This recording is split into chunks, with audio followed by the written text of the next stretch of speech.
Scandinavian folktale.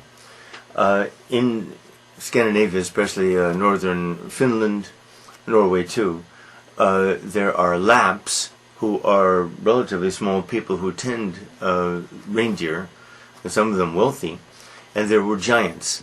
The giants didn't like the Lapps, and the Lapps didn't like the giants, but the Lapps feared the giants.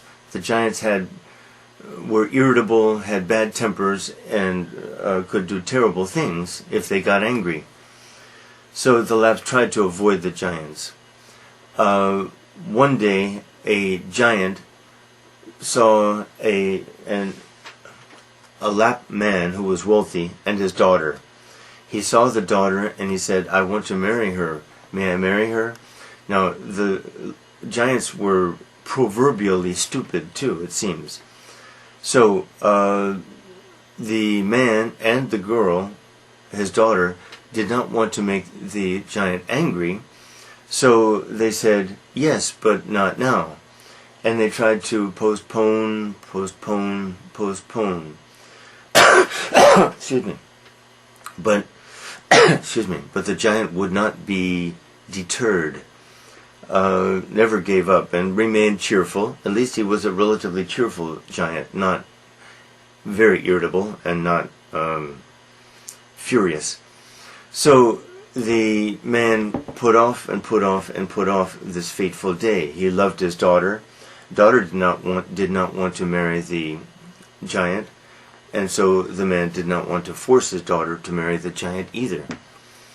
Finally, they could not postpone any longer. Now, what the tradition was that in Lapland, the father of the bride would establish his daughter in a kind of hut, put in there various things, and the girl then, the bride, would remain there while the father and the bridegroom went out to the reindeer herds, chose a suitable number of reindeer as a dowry, and then after they had reached an agreement, they would return to the hut with the reindeer, and the father would go. The father would say a few words which pronounced them man and wife. So the Lapp and the giant did this, while the girl remained in the hut.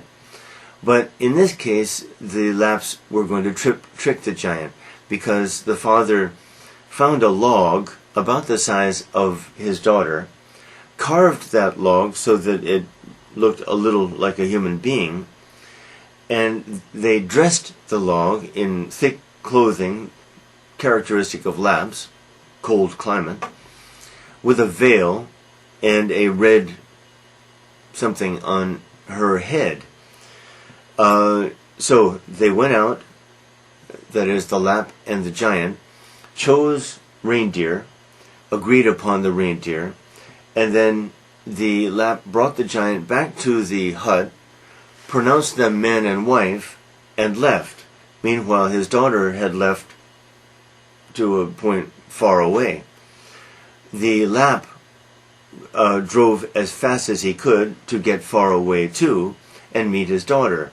They hoped to escape the wrath of the giant. So the giant went into the hut and said, "Oh, my dear, my little darling," that's what he used to call her, "make the food, okay? Make the fire and make the food." The log didn't move. "Oh, you shy little girl." So the giant made the fire. After a while, put the water on the fire and boil the water. The log didn't move, of course. "Oh, you shy little girl." So he put the water on. After a while, the water boiled. Now put the meat in the fire. No motion, no movement. "Oh, you shy little girl." So he put the meat in the boiling water. After a while the water boiled so much it boiled over. "Oh, you shy little girl, now serve dinner." Nothing. So he, the giant, served them dinner. When she didn't move even at that point, he realized he had been tricked. So he grabbed the log and shook it. He was now furious, and he pursued the Lap man and his daughter. But now the Lapland man had a good head start, a very good head start. And soon it was snowing, of course, and the snow covered their tracks, and so the giant got lost in the hills, couldn't find his way, and was lucky to survive. Anyone less than a giant would not have survived. But he was very cold, very sore, when he returned to his home. When his fellow giants found out what had happened, they laughed at him heartily and made fun of him, so much so that the giant disappeared and was never heard of again. So typically of folk tales, often the little guy, with trickery, with cunning, outsmarts the big, usually bad and stupid guy. It's kind of like Odysseus and the Cyclops. Same.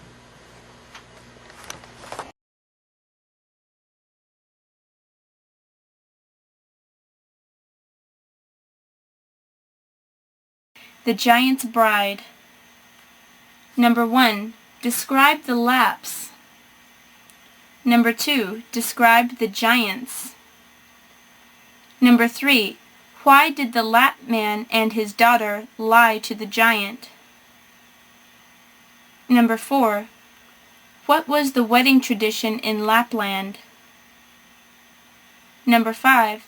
How did the Lap man and his daughter trick the giant? Number 6. When did the giant realize that he had been tricked? Number 7. Why was the giant lost in the hills? Number 8. Why was the giant never heard from again?